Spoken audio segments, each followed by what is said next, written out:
Hi, Sarhang. Welcome. Hey teacher, what's up? Yes, great. It's great. Thank you for joining us. It's great you've opened your camera because a lot of people just afraid about opening camera and talking in English. It's great. Thank you. Appreciate teacher. Yeah. So, there are a lot of people out there, they don't speak English or they don't know English. And even though they don't care about, learning English, what inspired you to start studying English or to improve your English? I was inspired studying English because it is a global language, and I want to able to communicate with people from different culture. So you wanna improve your English because you wanna to communicate and to talk with people from different cultures, different backgrounds, because it doesn't matter where are you from, because if you know English, you can speak with everyone. Yeah, sure. Yeah, so before taking this program, before participating in a translation diploma program, did you take any other courses globally or locally? Yeah, I took some courses like English 101 and Effortless English, but it is not compared with this course. So how the English you studied, you took over there, with AJ Hawk program is, how was it? It is not bad, but it is not useful for me because nobody be trainer of me. Yeah, nobody monitoring you, nobody care about your progress, if you made any progress or not. Yeah. So what's the difference, the courses in Awat Academy and translation diploma and the courses you take with AJ Hawk? In here in Awat Academy, there is weekly test. To what extent weekly test and students monitoring help you to keep studying and to keep learning more? Yes, the teachers are always helping us. Always they are motivating us. We talked about the teachers and staffs help us to to continue to keep learning and motivated us. So if there isn't weekly test, how would it be in this program? اگر بۆمە تێستی هەفتانە نەبووایە تۆ دەم پرۆگرامە چۆن ئەڕوانی؟ تێستی هەفتانە نەبووە من دەرزەکانی هیمال نەکرد وەکو خۆی جێبەجێم نەکرد سا دەبیتەوە؟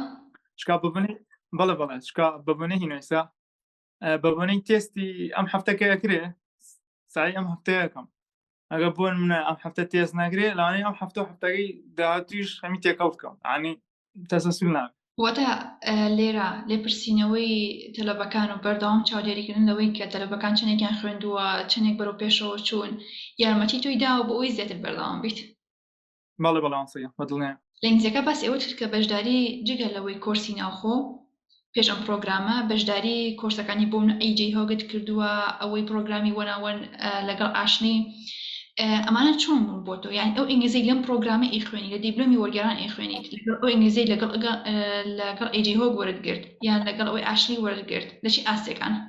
وڵام ئەمسا تەبان هینە ئەمە هیچ ئەمە زمانەکەی خۆتە مەسەل ماوەنسا بەرچاوڕوونی زیاتر پێەیە بەڵام ئەوەی AJ هۆگ ڕوونکردنەوەی وایتیانە بوو هەر کە سەرەتا دەست پێگا تەمان هەندان هەندەیە وەکو هەندان ڕاستەوخۆ دەستەکە باسکردنی چیرۆکرد ئەوەی هینیش ئەوەی وەنەکە هەروەکو ئەپێکیان هەیە داخلی ئەپەکە بیتر بەرنامە شتە نێرن لە شتێکیش کە باش نییە بۆ منەیسەم نەگەل لە لیڤڵ یەک بم ئەتوام ئاسی خۆم بەستنەوە بەرزترین لیڤڵ هەرەونە کرێماوانکە دی توتاانی وەکومە نییە بۆ منە کۆرسی دیبلۆمەکە چۆنە تاکو مانگ یەک دەرنەچی ناکەنە مانگی دو واتە ئەو پرۆگرامانی کە تۆ لەسەر ئاسی جیهانی بەشداریت کردووە هی کەسانی نیتیڤ بوون تەنها ئاسی مستەوای تۆیان بەراوە گرنگ نەبوو کە تۆ لە چی مستەوایەکە بوویت ئەویان لا گرنگ بۆ تەنها پارەکە بووە تۆ پارە بدەیت کۆرسێکی ئازبەرزتر و وەکتیڤەکەن بەسەدەوە بوو؟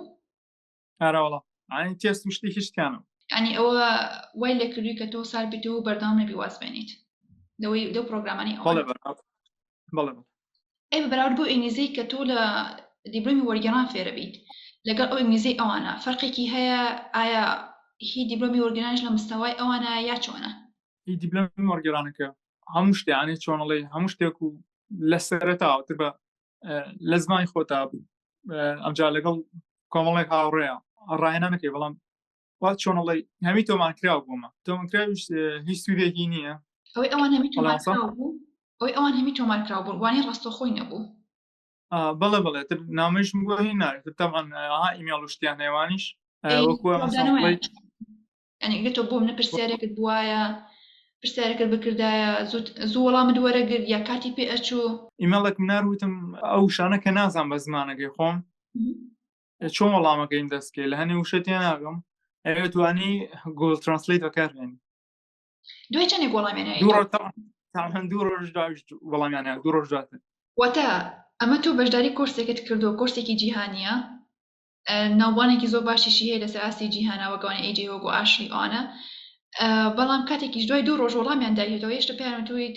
گۆگڵ ترانسلیت بەکاربێنی هیچ هاوکارییان نەکردویت وەکو ترانسلیت ناوڵە ئەی باشە لێرە لە دیبلۆمی وەرگێڕان چۆنە هاوکاری کرد بۆ نەگەتەوە شتێک نەزانی پرسیار لە شتێک هەبێت تا چەند یعنی مامۆستایان و ستافی دیبلۆمی وەرگێڕان یارمەتی دێن وەڵام مامۆستا خواست بەخوانی باز ناکرێ هەمیشە بە دەمانەوە ینی پرسیارەکەی بە ڕوونکردنەوەی جواب تێنەوەتر. That's great. So we all studied English in school and we had a subject called English, and when we finished high school we didn't know speak English and maybe we didn't understand English. So if you compare the English we studied in school and in this program, how would it be like? The English I learned in school, it focuses on vocabulary and grammar. While this course emphasizes practically communication and translation skills. So you say you learn more from this program than school, right? Yeah. So how do you feel about your progress in this program? Do you feel you have made any progress? Yeah, sure. I see my confidence and fluency. Yeah, that's great, you know, because it's just a great proof here. You open your camera, you just speak in front of camera without hesitation and nervousness. That's great. It's great improvement. Yeah, thank you. Yeah, thanks. Yeah, so how about the grammar in this course? Is it easy to understand and to learn? Yeah, it is easy and I learn much more than school. أو grammar كليرة فيهم. لما أكتب بارك مثلا لما أكتب بقية كم حفتين في الجرامر نوم فيديو كتير مع مصاوات الله أوي أو كباسي بكر نادية باسي أو كباسي أوكا مع مصاوات الله شتيك لي بس قال جاري باسي ناقين باركم بو بابتكتي شمر بوك يقرستي ودي يقرست بس هذه بس كم أو لا يبود واي من هالبوت يقرستم ولا تنها بيقرستي مع مصاوات كباسي باسفي كردوا تو بتعودي لباسف تيجيشتويت بەڵام يعني بۆنە لە مەکتەب ساڵانێکی زۆر ئێمە گرامەرمان خوێند ئەو هەیەک هەفتەیان ئەو یەک مانگەی تۆ خوێندت بەقەدر هەموو هی مەکتەب سوودی پێگەیاندیت لێوەی فێر بوویت طبعا مامۆستایان ڕۆڵە يعني هەر نێش مەزانی پاسر چییە لە مەکتەبیش خوێندومان وەزام لە پۆلی یانزەیە یان دێ شتێکی وا پاسیفیتیایە وەزام سێ ساڵێکی ئامادەی تایەتی هەڵا نەبووم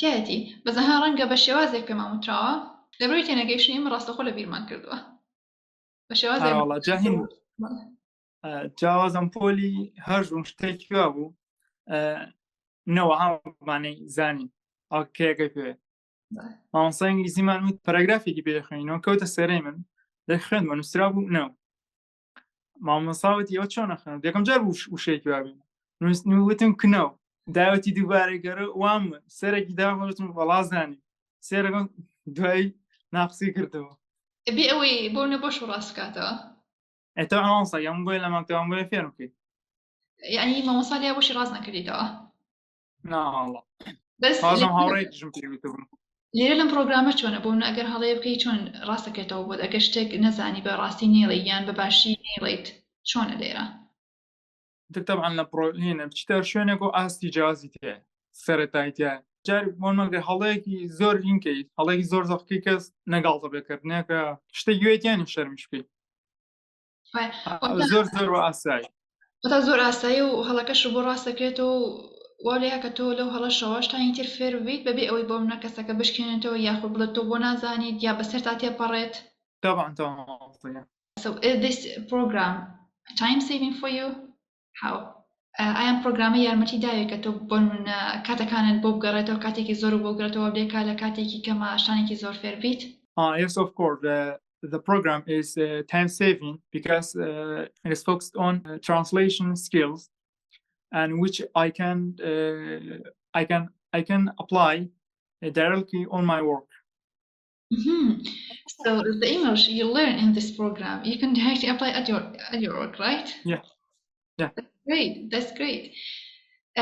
So I guess you have a tough experience with learning English.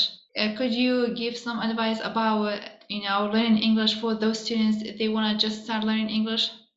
My advice for someone who starting to learn English would be practice regularly and be patient with yourself and find opportunity to use the language in a real life situation.